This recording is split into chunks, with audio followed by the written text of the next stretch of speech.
Let's be honest for a second. When you see a headline with the words Jon Stewart and heartbreaking news in the same sentence, your stomach drops. Mine certainly did this morning. In a world where our favorite childhood heroes seem to be leaving us left and right, the thought of losing the voice of reason that is Jon Stewart is just too much. So, let's take a deep breath together.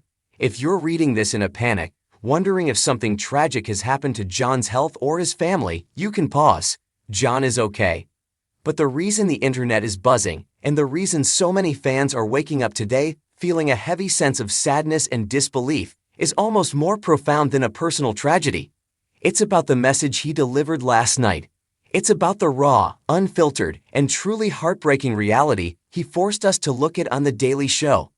If you missed Monday night's episode, December 1, 2025, you missed one of the most emotional, scathing, and frankly, devastating monologues of his career.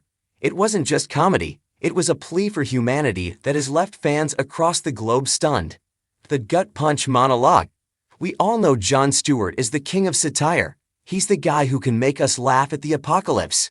But last night, the laughter was mixed with a lot of uncomfortable silence and genuine sorrow. Jon tackled the recent, tragic shooting of 2 National Guard members in Washington, D.C., which occurred just last week on November 26. Now, this event alone is heartbreaking. Young lives affected, families shattered. It's the kind of news that ruins your week. But what Jon focused on was the reaction to it, and that's where the heartbreak turned into disbelief. Following the revelation that the accused shooter was an Afghan national, the political response was swift and brutal. Former and future. President Trump announced a halt on immigration from Afghanistan and a reassessment of green cards for immigrants from 19 other countries. And this is where Jon broke our hearts. With a look of genuine exhaustion in his eyes, the kind we haven't seen since his 9/11 advocacy days, Jon looked into the camera and dismantled the idea of collective punishment. He dropped a line that is currently trending on every social media platform. He does not view you as individuals. You are just part of a larger amorphous blob of suspicion that deserves no grace. Oof, I felt that in my chest. Did you? Why fans are in disbelief. The shocking part isn't just the politics. We're used to political chaos. The shock is seeing Jon Stewart, a man who has spent 30 years fighting for nuance, look so defeated by the lack of it. Social media is flooding with comments today from fans who are just tired. I watched Jon last night and just cried. He's right, but it hurts to hear it. The way his voice cracked when he talked about the Afghan allies we abandoned, that broke me. I tuned in to laugh, and I ended up staring at the wall for an hour. This is the most important TV he's done in years. It reminds us of when he broke down over the death of his dog, Dipper, back in 2024. Remember that? We saw a man who wasn't afraid to be vulnerable. Last night, he channeled that same vulnerability, but instead of grieving a pet, he was grieving the loss of American empathy. He pointed out the absurdity of banning entire groups of people based on the actions of one. He joked, bitterly, about Trump confusing Somalis with sommeliers, wine experts, asking if Somalis are only welcome if they serve Pinot Noir. It was funny, sure, but it was that laughing through the tears kind of funny. The rumor mill, is he leaving? Now, because the internet is the internet, this emotional episode sparked a wave of rumors. Is Jon leaving? Is this his goodbye? He looks so done. I want to squash those rumors right here, right now. Jon Stewart is not leaving. In fact, the good news amidst the gloom is that Jon has reportedly signed on to stay with The Daily Show through the end of 2026. He knows we need him. He knows that now, more than ever, we need someone to sit in that chair on Monday nights and tell us we aren't crazy. But you can't blame fans for being worried. When you see someone pour their soul out like that, it feels like a finale. It feels like they've given everything they have left. The end-of-year shuffle. Adding to the confusion is the announcement of the end-of-year host shuffle. Comedy Central announced that for the rest of the weeks in December 2025, we're going to see a rotation of Desi Lydic, Josh Johnson, and Jordan Klepper taking the helm Tuesday through Thursday. This is standard procedure. It happens every year.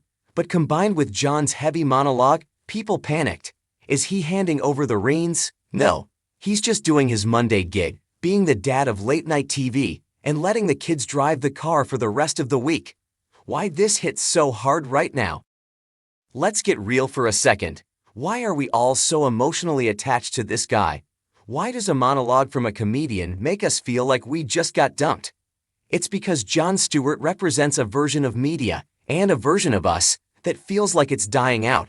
He represents the idea that you can disagree without dehumanizing. He represents the idea that facts matter.